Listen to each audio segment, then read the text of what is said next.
Welcome to emotional कलाकार। आज की कहानी में आगे बढ़ने से पहले अगर आपने हमारा चैनल सब्सक्राइब नहीं किया है तो अभी कर लें। तो चलिए बढ़ते हैं आज की कहानी की ओर। रात के 9 बजे थे। रमेश को उसकी दुकान बंद करनी थी, लेकिन वो किसी का इंतजार कर रहा था।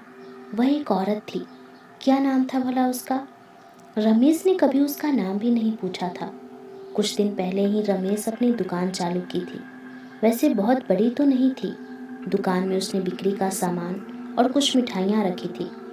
उस दिन उसने दुकान की शुरुआत की और पहली कस्टमर बनके एक औरत दुकान में आई।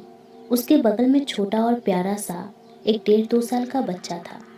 फिर उसने एक दूध की बोतल खरीदी और रमेश को बोली, भाई, मेरे पास अभी 10 रुपए हैं, बाकी पैसे कल दूंगी तो चलेगा क्या? रमेश ने एक बार ध्यान से देखा। गरीब लग रही थी बेचारी। मांग में ना तो सिंदूर था, ना गले में मंगलसूत्र।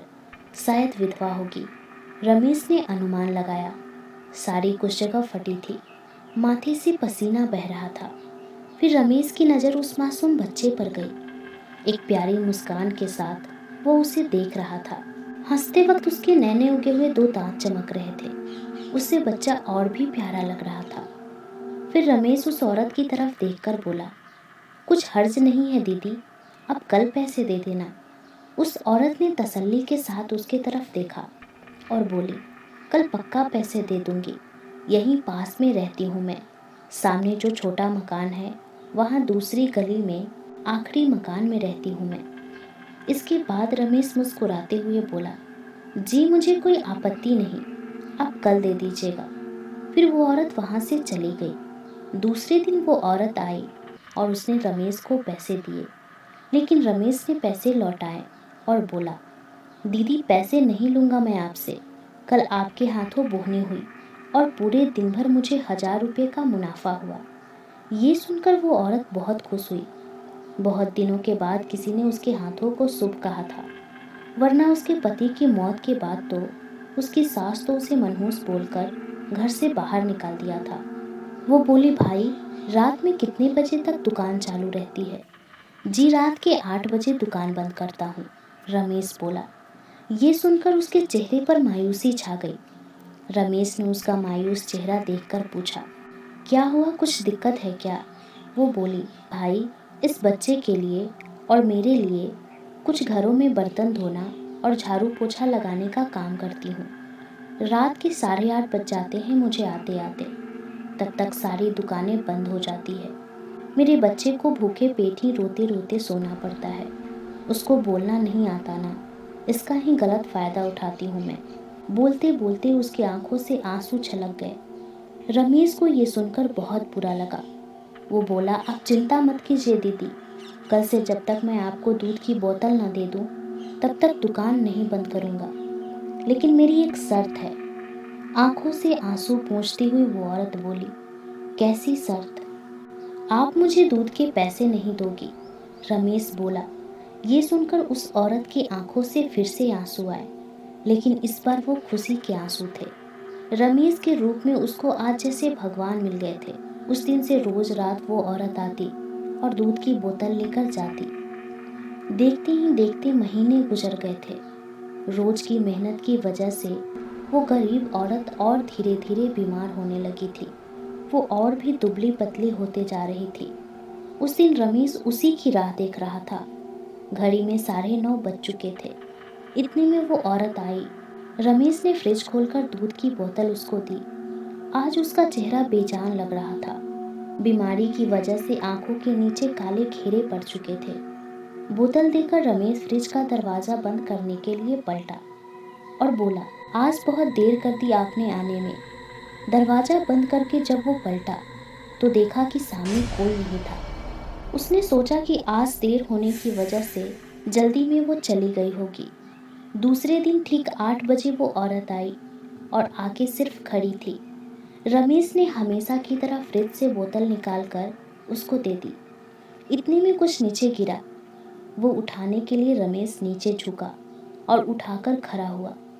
तब तक वो औरत वहां से जा चुकी थी। पता नहीं क्यों पर आज रमेश को उसका चेहरा देखा नहीं जा रहा था। बहुत ही कमजोर लग रही थी वो। तीसरे दिन वो औरत आई और बोतल लेकर चली गई। आज रमेश ने उसका चेहरा ध्यान से देखा। चेहरा दूध की तरह सफ़ेद हो गया था, एकदम बेजान लग रहा था। रमेश समझ गया कि वो औरत बहुत बीमार है और पैसों की कमी के कारण डॉक्टर के पास नहीं गई है। उसने दुकान बंद की और घर चला गया। घर आकर उसने अपनी पत्नी को उस औरत के बारे में बताया। उसकी पत्नी भी उसी की तरह नेक दिल की थी। वो बोली, तो क्यों ना हम उसके घर जाएं और उसको किसी डॉक्टर के पास ले जाकर उसका इलाज कराएं। रमेश की भी यही इच्छा थी। अपनी पत्नी की मुंह से अपनी दिल की बात सुनकर वो भी बहुत खुश हुआ। फिर वो पत्नी को लेकर उस औरत के घर की तरफ निकला। उसका पता रमेश को अच्छी तरह याद था। वो दोनों उसके घर के पास आए। उसके घर के आसपास दूर तक किसी का घर नहीं था। रमेश ने दरवाज़ा खटखटाया, लेकिन हाथ लगते ही दरवाज़ा खुल गया और दरवाज़ा खुलते ही एक बहुत बड़ी बदबू आने लगी। दोनों ने अपनी नाक रुमाल से ढक लिए। अंदर बहुत अंधेरा था। दोनों अंदर जाने लगे। अंधेरे में से किसी छोटे बच्चे की खिलखिलाने की आवाज़ आ रही थी। रमेश ने दीवार पर हाथ उठाते हुए बिजली का बटन चालू किया। सामने का खौफनाक नज़ारा देखकर दोनों की आंखें खुली की खुली रह गई। दोनों को जैसे बहुत बड़ा झटका लगा। सामने उस गरीब औरत की लाश पड़ी थी और उसका शरीर धीरे धीरे सड़ रहा था।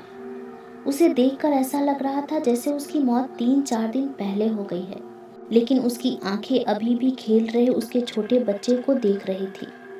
उसकी आंखें सूख चुकी थी, मानो रो रो कर उसमें से आंसू खत्म हो गए हों। उस बेजान शरीर की आंखें अभी भी उस बच्चे को देख रही थी और वो मासूम बच्चा मुस्कुराते हुए अपनी माँ की आंखों को देख रहा था और खेल रहा था। उस मासूम को तो ये भी नहीं पता था कि उसकी माँ ने कुछ दिन पहले ही प्राण त्याग दिए हैं। वहीं बाजू में 3 खाली दूध की बोतल पड़ी थी।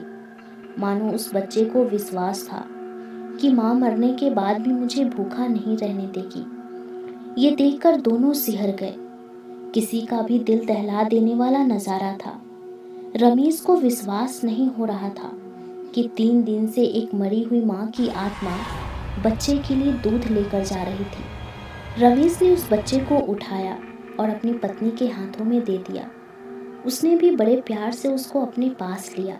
फिर उन दोनों ने उस औरत का अंतिम संस्कार किया और उस बच्चे की परवरिश करने का फैसला किया।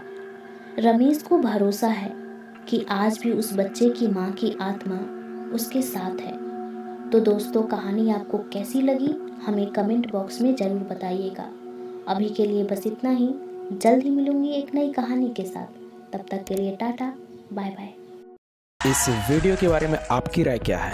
कमेंट सेक्शन में हमें ज़रूर बताएं और ऐसे ही अमेजिंग वीडियो के लिए हमारे चैनल को सब्सक्राइब ज़रूर करें। Thanks for watching.